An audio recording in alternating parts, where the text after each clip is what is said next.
Hey guys, welcome back to CLOCKWISE Crypto. Hope you guys move forward in everything that you do. Now today we have the founder of Waves platform here, Sasha Ivanov, here with us to dive in and discuss some updates on the project and dive into what is going on with Waves and also Units Network. So welcome Sasha to the channel. Thank you for coming on board. Hi, Kay. Thank you for having me. Absolutely. So I wanted to start off by just talking a little bit about yourself and how'd you get into crypto and how'd you get to this point as a founder? What has your journey looked like? Yeah. So I've been in crypto for a decade by now, I think. So I started doing crypto projects back in 2014. I found out about Bitcoin around 2012. I have been following for like a couple of years because I wanted to understand how viable it was, But as soon as I understood that it was viable, actually, I started doing some projects and a lot of things. Like people don't remember that because it was like a decade ago, but Right. there was some early attempts at stable coins, automatic instant crypto exchange, or some other things. And around 2016, I understood that it would probably make sense to launch a blockchain. It was after Ethereum was on the testnet and after their ICO of 2015, I think, but before the huge waves of ICOs in 2017. So it was somewhere in between. It was 2016. A couple of projects were doing ICOs back then: Cardano, IOTA, Yes. Lisk, Yeah. some others, and Waves. And Waves launched in 2016. We raised some Bitcoins and quite a lot actually. And so it's like Waves is a very old chain, like OG chain, So Yes, yes. but we are still here. We've been doing a lot of things and a lot of good and bad moments. Yes, so a lot of projects in enterprise, blockchain, DeFi. Waves had one of the first dexes before Uniswap, like order book dex. We've had since 2017, and it's still, I think, the most accessible platform if you want to launch your own coin, or own token. Actually, it's very simple. You just need to make a couple clicks, Right. and you have your own token. So basically, we're here, and now what we do. We are expanding Waves ecosystem with like an ecosystem of interconnected layer 2s based on top of Waves. And yeah. So real quick, Hey. so I know Yeah. like Waves platform, launched in 2016, and there's been a lot of changes. So Waves is considered an OG, right? So not a lot of projects. Yeah. There's only a handful of projects that are around still from back then to now. So, with Mm-hmm. that, what do you consider to be the most important moments of that journey? There has been so many different things, so it's really hard to recall them all. We had also some like not so pleasant things when there was this FTX situation Right. and Luna situation. We had a similar stablecoin which was called USDN, and it also lost its back, and like a lot of value Right. was lost, and we're still struggling with it. And for me, it was some kind of like, yeah, let's mention bad things as well. So for me, it was some kind of like huge learning experience because I understood that we need to create a very robust architectures, So you need to make sure that your architecture can be broken under Right. any circumstances. It's very important in crypto because sometimes you think that no, it can't happen. It will never happen because it hasn't happened before. Right. But you have to account for all possible scenarios, Absolutely. and I think this is very important. And yes, so a lot of things happened. ICO was pretty impressive. Like we had a very small team of like a couple guys basically, and we raised a lot of bitcoins in 2016. And it was like that's when I understood that probably something big was starting because nobody knew about crypto back then. But there was like pretty small community. If you remember that forum, Bitcoin Talk, Yes. it still exists, but it's not so big. But back then it was like the only place, basically, Right. So there was no VCs, nobody. Right. No, it was like a Bitcoin talk, and you just talk to people, explain to them what you want to do, and they just send you Bitcoin. Right. It was like something big. Yeah. You don't have that now. But it was very different back then. But I understood that this thing is gonna stay like for maybe forever, maybe Right. for a long time. Right. And yeah, and like a lot of different things, so but what's the most important for me is that we are still here, and like we have the same energy, we are moving forward despite everything that like maybe not so pleasant things that were happening. We have good things, we have bad things, but the most important thing, we are moving forward, launching new stuff, and we are not gonna stop. Right, absolutely. So with Yeah. that volatility and unforeseen events, like how did you deal with the challenges of like decoupling from USDN and from the Hmm. dollar? Like, what did you learn from that entire experience? Yeah. I mentioned that learning experience that we need to create very robust architecture Mm, based on all possible scenarios. right, You can't say that guys it never happened. That it means that it won't happen. No, right, you can't do it like that. You have to account for everything. right, And also for Waves, it was very important that what basically helped us move forward was decentralization. So when the situation happened, we lost a lot of funds, and basically we had to find ways to fund development. And what helped us was Waves DAO. We launched a new DAO protocol. It's called Power Protocol. yep, It's not so well known, but I think we will promote it more. So basically, it works differently from other DAOs because it actually its goal is to find people who can make good decisions and filter out bad decision makers. So there is some like right, reward mechanism there, right, some feedback, reward. So basically, that DAO that was launched on Waves on that protocol helped us fund the development. And actually everything on Waves has been funded through the DAO. So there is no centralization, no centralized funding, and the community decides what projects should be funded. And actually, Waves has been existing like that for a year and a half by now. wow, And we have been able to fund the development of new projects. Some projects like came from community, some from the core team, but we were able to move forward. I think this is very important, and it proved that decentralization works. right, So it's not right. something very abstract. It's something that they can use in real life and in real business scenarios. So looking back at what Yeah. happened, right? So what steps are being taken to prevent something like that from happening again? Like, are there any specific steps that have been taken to Mhm. protect the Waves ecosystem as a whole?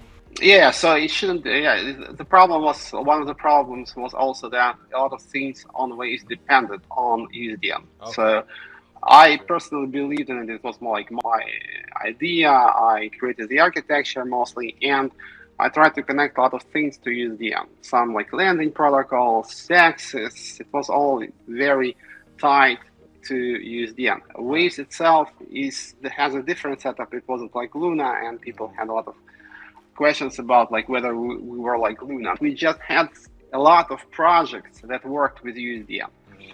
And when USDN basically crashed, those projects were affected. So Okay. you can't like bet on one Right. thing. You have to diversify. Right. You have to make sure that you have a vibrant, diverse ecosystem where it's like it became kind of centralized, Okay. not indirectly. Because a Right. lot of things depended on one project.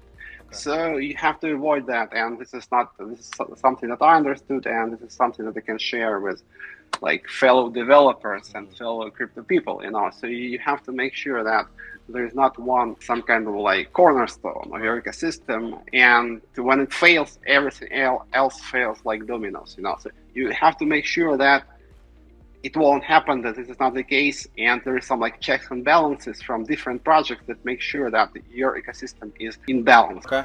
So when I took a look at the Waves community, right, it seems like the community's always been loyal and supportive. So what was the strategy in building such a strong community and relationship with the users? Like, how did you end up having such a loyal, supportive Waves community? We have still been struggling with the Right. situation. And in the new projects, we're like making an airdrop to the community, basically. So Mm-hmm. basically, all the tokens that otherwise the team tokens, they will go to the community. They will be Mm-hmm. an airdrop to the community. But some people started to stay. And what I do, for example, I talk to people. I have been making I have been doing AMAs every Friday for like 2 years. I've never missed a single one, Right. despite like all the fun. And I also like talk to people in Waves chats, and everybody knows my Telegram. They can reach out to me directly. Yeah. So I talk to people, and since everything on Waves is like decentralized and governed through the DAO, and I don't have a lot of voting power, and it's very like this is a smart. I could probably have like issued myself a lot of tokens in the DAO because there is a separate token. But I didn't do that because basically kill the idea. So I have some tokens and I try to convince people if I think that something is right. I just talk to people in the groups, guys, Right. this is a reasonable proposal, let's vote. But it's not working out every time. But sometimes I'm successful, sometimes I'm not. And for me, this is like it proved that there is some meaning to decentralization, and it actually works because maybe we're not there yet. We can't allow DAOs to govern over like real world, but we're gonna be there. I think we have to work on. Yeah, it's coming. So it's just a good start, and I think people are now focusing mostly on like trading in crypto. It's very important. Financial aspect is very important, of course. But what really new that crypto brings to the table is new governance models. New ways to interact in society, new societal interactions, and basically new ways to interact. You are basically what you do in crypto potentially. You try to replace like social consensus with technical one. You are trying to put like societal interaction on protocol level, where there are some rules which are like enforced on the technical level, which you cannot like circumvent. And this is what I think is very important in crypto.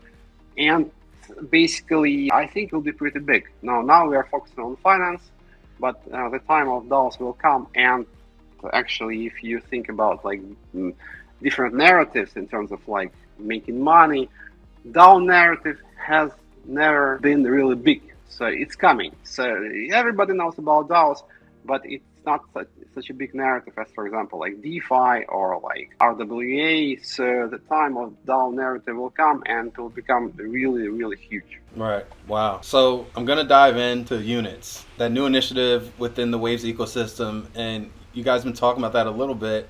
Can you tell me a little bit more about Units Network and how it stands out from all other projects in the sphere? Yeah, thank you. Great question. So what we do with units, we're trying to build on top of Waves, but we wanna, be the first to somehow reach the end game of layer 2 scalability. Because in my opinion, there is some end game for blockchain scalability inside, right, in my opinion. So you have basically two approaches to it. The first is something like Solana. I won't discuss that in detail. And the second is layer 2 narrative. When basically what you do, you create like layers connected to a very like robust base layer, such as Ethereum, because you can't fit all the DApps into one layer. So you need to create different layers, and you allocate those DApps to those layers. And basically, the base layer provides consensus to those layers. Basically, it validates those layers. Right. So this is the way to solve scalability in a way, because you can create as many layers as you want, and basically you can scale them indefinitely. But there is a problem now with those layer 2s. They're like not properly decentralized, and they're somehow not really connected to the base layer. For example, when you want to transfer tokens from like Ethereum to those layers, right, you need to go through gateways. Right. And those gateways are centralized. Basically, there is like a couple guys who have keys to multi-signature, and basically it's very, very centralized. And there is another problem of centralization in those layers, because usually they run basically on one server. There is one sequencer server, so-called.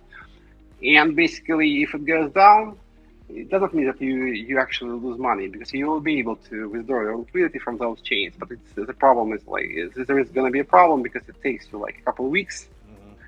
So there is a problem there. Right. So we have basically two problems here. Those like layers are not properly connected to the base layer, and those layers are actually centralized. Okay. So we need to resolve that. We need to resolve those two problems and basically create one tightly connected, fully interoperable ecosystem of those layers, meaning that they can interact with each other. Right. in a trustless way, and they're properly decentralized, and there is some like proper consensus in those like layers, not just one server which supports those layers, but like several servers. And this is what we're doing with units. So we're creating an ecosystem which is based on waves, and waves validators also validate those layers. Right. They can choose the layers they want to validate. And basically, what is happening here? We have this consensus in waves layer, and this consensus is like is being like exported to those like layers Right. on top of waves. This is something like restaking. This is very similar to restaking narrative in Ethereum. And basically, when you do that, you are able to achieve two things. You can make those layers decentralized, and you can properly connect those layers to the base layer. So, just backtracking a little bit, when we talk about interoperability and compatibility, and pretty much it's important for blockchains to be able to speak to each other, right? So huge and very important. So how does Units network integrate with platforms like Ethereum or Solana or Cardano? Like what does that look like? Very good question. Yeah, so basically there is like two types of bridges. In Units, there is some kind of like internal bridges. They're like fully trustless, fully decentralized, and they provide us interoperability between all the chains in Units and base layer, which is Waves.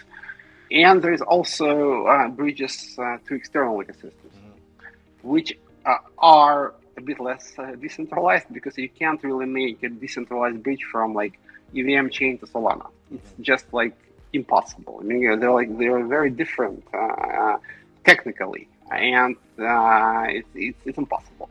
So, but you can make them as decentralized as it goes. Right. So you can have a lot of validators, and this is what we do. And what we also want to do here is provide some kind of like automatic restaking. What it means, restaking in this case means something else. Restaking means that you, for example, can take your Ethereum, send it to one of Unit's chains, and stake it in one of the protocols, DeFi protocols on Units, and earn some yield. But your original Ethereum is actually staked on original Ethereum chain as well. Okay. Wow. So basically, you double your profits. Right. This is like restaking, and because you can do that actually. You can, for example, stake your Ethereum with some like staking protocols such as Lido, and at the same time you have your like token wrapped Ethereum token in one of the Units chains, and you can basically provide liquidity to one of like DeFi pools and earn APY there as well. Oh, wow. So I think it's quite important, basically some kind of like financial engineering here, and we want to make sure that all chains on Units have access to that restaking, not only for Ethereum, but also for stablecoins and also for volatile assets as well, because you can create some kind of like cross-chain liquidity pools, swap pools, such as similar to how Curve works. Yeah, Curve, like a very big swap protocol, but like it's cross-chain. And basically, there is some like fees when they do those like swaps between chains. And those fees can be actually, and these fees can be like channeled, transferred to liquidity providers, and they can basically give them APY. Okay. So basically, you can stake any token, also volatile, BNB, for example, whatever, and earn some like APY. It's not going to be high, maybe like 5%, 3%, but still, you can actually earn some additional profits from just like having your tokens in the bridge, so which is nice. I think it's a great feature, and we want to offer the feature to all participating chains. And and like this is something about like how it works under the hood technically, and in terms of like what we want to offer to as some kind of like unique selling advantage is we want to make sure that it's very simple. It's very easy to launch your own chain, so it's currently quite sophisticated, so you need to figure it out how to, like, for example, in case of like zero knowledge approaches, it's very sophisticated. Some other cases, it's simpler, but it's still pretty hard to do that. we want to make sure that it's very easy to launch your own chain, because there is a lot of projects that just need to get their own block space to launch their own chains, and it should be as simple as launching your own token. Right. As I said at the beginning, it was very simple on Waves to launch your own token, and we want to make sure that it will be as simple to launch your own chain. Okay. This is what we want to do. Right. So we talk about launching, a test net. Usually that's always a big milestone, and Units went through that. So can you go through, how did the launch of Units Network testnet go, and what features can be expected with the launch of the mainnet? Yeah, very good question. So basically, we are almost done with development. The testnet has been live for a couple of months by now. Yesterday, we launched bridges between Waves layer and the first chain on Units, which is going to be called Unit Zero. And there's maybe a couple of weeks that we wire for testing, and people can participate. We're running a testnet campaign where people can help us test the network and earn some points, and those points will be swapped into Unit Zero token when the network launches, which will happen around beginning of September. Okay. And what we do actually is we are launching the whole ecosystem. It's not one chain, but to do that, we launch basically the first chain. It's not going to be called Unit 1, it's going to be called Unit 0, because it's all a little bit fundamental. It's a token, the native token of Unit 0 chain will also serve as the governance token of ecosystem DAO. So you need Unit 0 to participate in the governance, and the ecosystem DAO will get 10% of the total supply of Unit 0 tokens, and you will be able to decide how to spend it. If you want to maybe launch some other the apps on Unit 0 or fund their development, you can do that, and in return you get the tokens of the new projects. Okay. So it makes sense to hold Unit 0. And also this DAO will decide what chains should be launched. So basically how the launch process for new chains will be happening is like that. You basically make a proposal. I want to launch my own chain. For example, I have a gaming project, and I can basically allocate some tokens for the validators to support my chain. You basically lock them in a smart contract, and the validators are being rewarded with those tokens, and they support your chain. And the DAO decides what chains should be launched, what chains are good, and there's some incentives for the DAO and for the participation. So our goal is to launch in 0, and right after that, a few chains will be launched immediately. And my goal is not to launch one chain. My goal is to launch a lot of chains. And I'm launching the first one, and other teams, not core teams, just new teams, the team that will be coming to the ecosystem will be launching new chains. But everything is going to be based, all the governance will be based on the token of the first chain, which is Unit 0, and this is the chain that we're launching in September. Wow. So the team started a TVL campaign as well. So how can users participate in it? Yeah, basically we started TVL campaign within a Waves community, and you can stake your Waves tokens for now.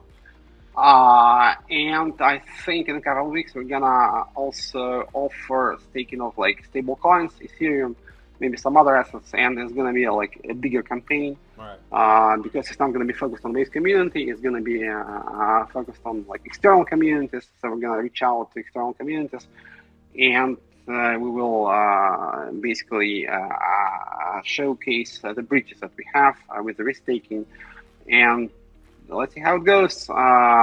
Waves campaign is going pretty well, and testnet campaign is also going well. There is a lot of people participating.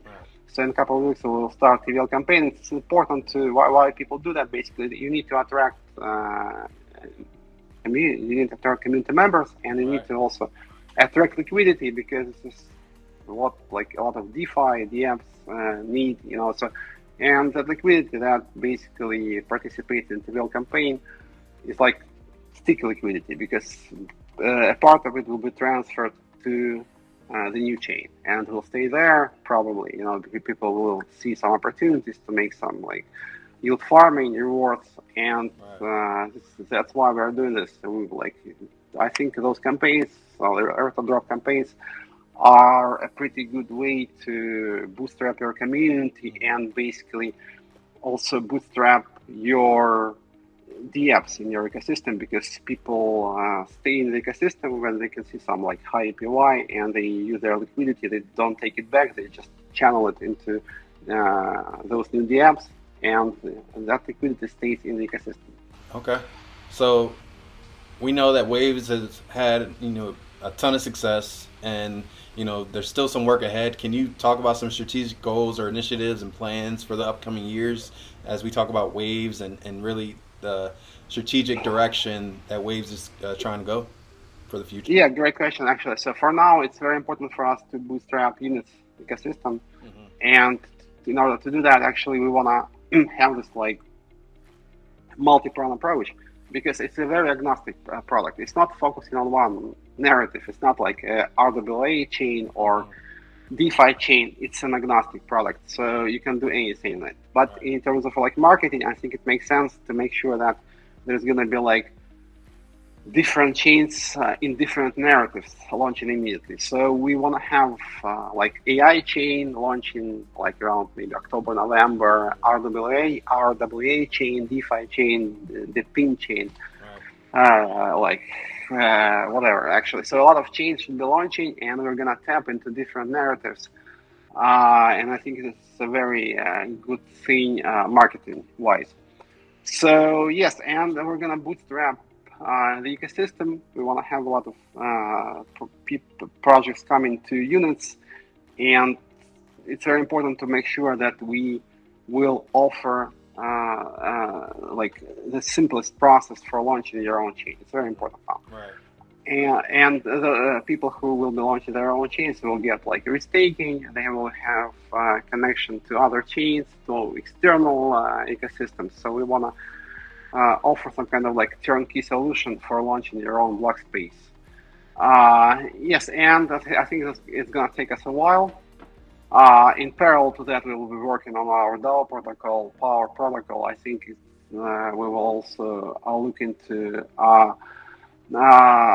what can be done on Telegram, because Telegram has a very vibrant community now, and they're like onboarding millions of Web2 users. What they're doing is amazing in terms of like onboarding, because they're like making mass adoption happen, because what they do, they basically take Web2 people and they bring them to Web3. What's Waves doing to really be a part of that growth, to attract new participants or new users or new investors? So basically what we do, I think we will be active on Telegram, and I'm thinking about launching Waves DAO on Telegram. Also, we'll have a campaign for units on Telegram with a mini app. And there's going to be a lot of activity around our DAO protocol. I think it's time for DAOs to basically start shining, so it's time for DAOs to become big.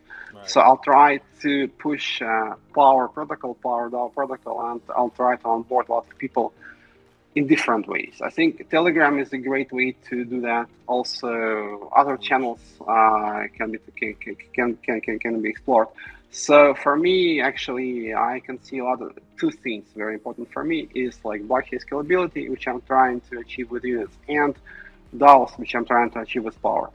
And actually, when we will do that in parallel, we will like bootstrapping units and launching our DAOs. And after that, I think we will get back to base layer, to Waves, and we will make like an upgrade to it, because it has to become like a very efficient layer, which basically does one thing. It creates economic incentives, it achieves consensus, and basically all those connected layers can use that consensus that has been established on Waves. So probably can even work without smart contracts. Basically, Waves layer will just provide consensus. Maybe it will verify zero knowledge proofs from connected layers, but there won't be any smart contracts. So we want to create this like consensus engine. It's like modular blockchain approach, where you divide your setup in like consensus part, execution part, and there's also a data part where basically where you store blockchain history. And also like three parts, modular approaches. This is what we're going to do, and Waves will become a very robust and fast consensus layer. But it's going to happen maybe a couple of years. Okay. So where can we find you at? Where can we find more information and just following the progress of Waves, following the progress of units? What's the best place to stay up to date with what's going on? Yeah, basically Waves is waves.tech. Okay. You can subscribe to social media channels. Units network is on units.network. And you can also follow me on Twitter, which is Sashas, Sasha, 53565. It's complicated, but this is something that Okay. I used 10 years ago. Yeah, and it just stuck. No, so Okay. so follow me, and I'm pushing updates basically every day. So yeah, and participate in the TVL campaign, in testing campaign. If you don't have any like tokens to stake, you can just participate in the testing campaign. It's very simple. You just like install MetaMask, you switch to Unit chain, and you make some like transactions, and you earn points. You don't have to do anything else. You just need to test the product. You just need to use the product, and you're rewarded for that. Participate in the testing campaign, and the launch is coming. It's going to happen around the beginning of September, as I said. So yeah, we're going to be on exchanges. Maybe not. I'm not sure about Binance, probably not, but on like other major crypto exchanges. So stay tuned. Nice. So guys, please follow Sasha on X. I just followed him myself. Also, links will be in the description for Waves and also units. Stay up to date on what's going on. Very transparent. Love the interview. Love spending time with you, Sasha. Hey guys, hope you guys got some value out of this video. Keep moving forward in everything that you do. We'll see you soon.